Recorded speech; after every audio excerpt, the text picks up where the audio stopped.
Ferrari's great Monza race was something we all cherished as Formula One fans, and it showed signs of hope that we might see the Prancing Horse back into contention for the top soon. Not only that, but the Sainz-Leclerc battle towards the end cleared a lot of things up for the Maranello side, something which they will have to pay attention to unless they want to make a big mistake in the near future.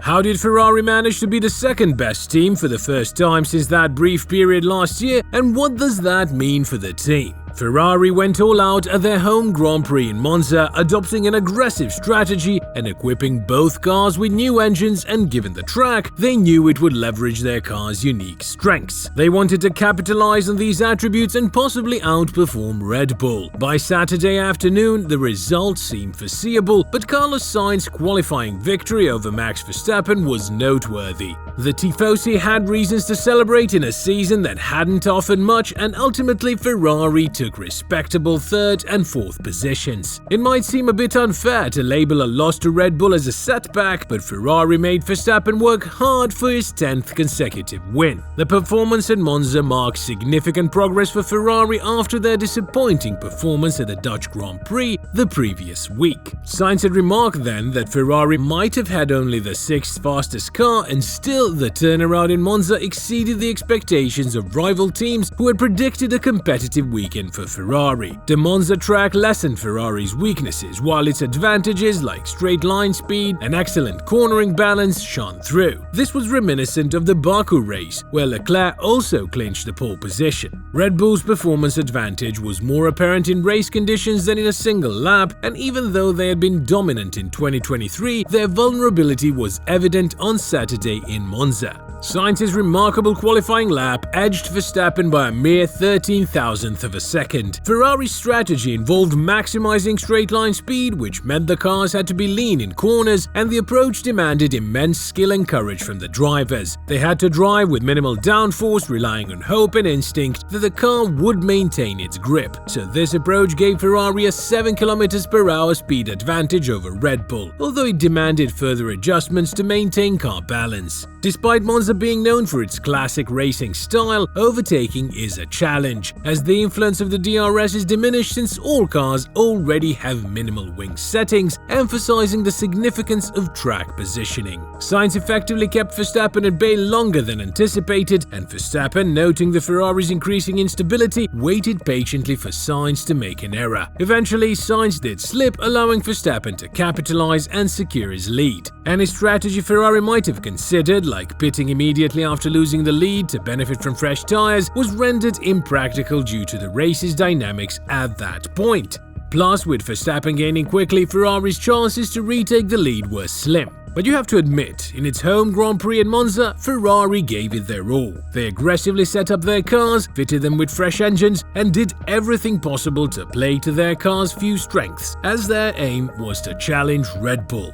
By Saturday afternoon, when Carlos Sainz secured a position ahead of Max Verstappen and grabbed a pole position, Ferrari had clearly put up a strong fight, and the fans had something to cheer for in a season that's been lacking. In the end, Ferrari finished third and fourth, but it was a commendable effort. Labeling a defeat to Red Bull as a failure seems harsh, but Ferrari's performance felt heroic. Verstappen had to strive for his 10th consecutive win, and Ferrari made it difficult for Sergio Perez as well. For Ferrari to come close to a pole position and potential victory was remarkable, especially after a challenging weekend at the Dutch Grand Prix, and the improvement was unexpected. But many believed Ferrari would show competitiveness in Monza. The track highlighted the strengths of Ferrari's car, like straight-line speed, good balance in slow corners, and capability to handle curbs. A similar performance was seen in Baku earlier. While Red Bull had a pace advantage in race conditions, they seemed more vulnerable in qualifying in Monza. However, Sainz's outstanding qualifying lap surpassed Verstappen by only 13,000th of a second. Ferrari's strategy was to optimize the car for speed on straight segments. Sainz mentioned that with less downforce, the car felt light to drive, challenging the driver to overcome fear and trust the car's grip.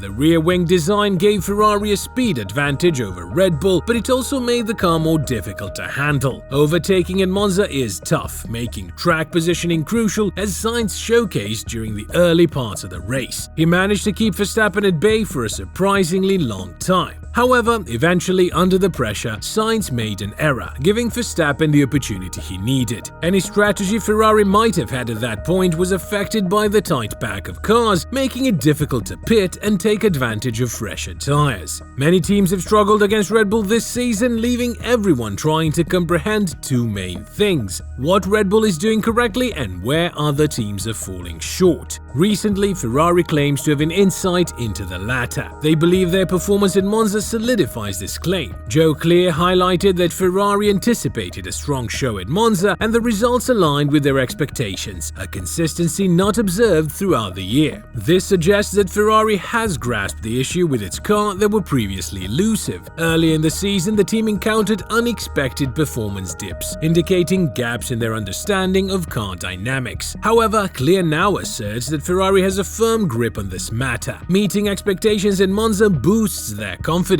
This also implies that their plans for the following year, previously discussed in another video, are based on genuine understanding rather than mere speculation. However, this doesn't guarantee that Ferrari will now be fast on every race till the end of 2023. For instance, while their car excels at riding curbs, aiding them in Monza, this won't necessarily translate to superior performance on Singapore's winding streets. They are mentally preparing for a performance reminiscent of Zandvoort rather than Monza, and while they'll strive to learn from past mistakes, like the one in the Netherlands, there's only so much progress they can make in a short time. Yet, some upcoming races where high downforce isn't crucial might play to Ferrari's strengths. They might not overshadow Red Bull as they did in Monza, but they aim to vie for a top position by the end of 2023. The Leclerc-Sainz race towards the end proved one thing, that Sainz is a better driver than Leclerc, or at least same as him in terms of skills. This comes after speculations arose that Ferrari are prioritizing the Monegasque driver by reportedly signing him until 2029. And although nothing is confirmed, this means that the Maranello side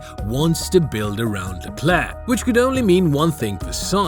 Vasseur insisted that as a team principal, he personally made the decision to allow the drivers to race and give us the showdown that they did. On this, I want to have the last call, he said, and I told them no risk. You can race, but no risk. Again, it's relative, but I was much more comfortable with this situation than to freeze something. You can always say that it was a bit too much or not, but in the end, it was why we finished the race, and I'm more than happy with the outcome of this. Sainz's defense against Verstappen for over 15 laps, despite being in a less powerful car, was a testament to his exceptional racing expertise. Demonstrating resilience and tactical prowess, he held his own. However, as the tires wore out, it underscored Ferrari's current limitations, even though the car has shown flashes of excellence. If Ferrari could consistently deliver such performances across various tracks, fans of F1 would be in for an exhilarating experience.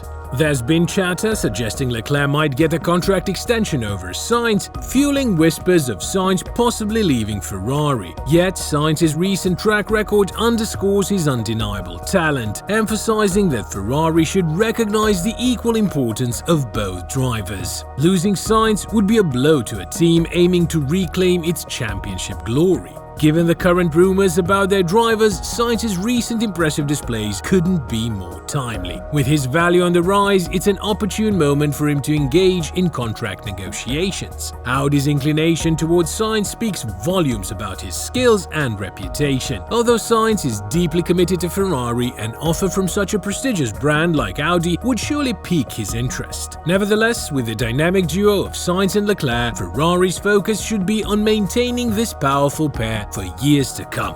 What do you think? Should Ferrari be holding on to both Sainz and Leclerc, or should they prioritize one? Let us know your thoughts and opinions in the comments below, and we will see you in the next video.